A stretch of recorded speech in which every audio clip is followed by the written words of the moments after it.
Здание Дома культуры в городе Сулюкта было построено в 1932 году. Несмотря на свои 90 с лишним лет, оно продолжает эксплуатироваться. Сейчас здесь временно разместили исторический музей и 2600 экспонатов об истории города шахтеров.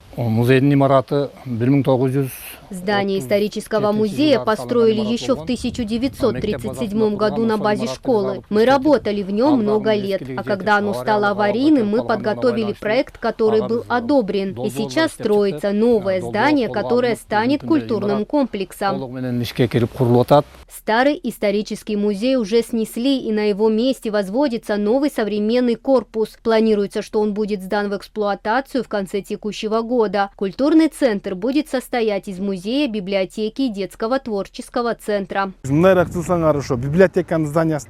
Недалеко стоит здание библиотеки. Оно находится в плачевном состоянии. Дальше располагается школа искусств в таком же состоянии. Когда мы закончим строительство этого корпуса, то все эти учреждения будут располагаться здесь. Это и городской музей, и библиотека, и городской отдел культуры. Планируем, что это будет IT-музей. Кроме того, в здании детского сада «Интымак» сейчас проходит капитальный ремонт отопительной системы. Прежняя уже не отвечала нормам безопасности. Зимой здесь существовал риск перегрева старой печи. Замена отопления в детсаду была первоочередной задачей городских властей.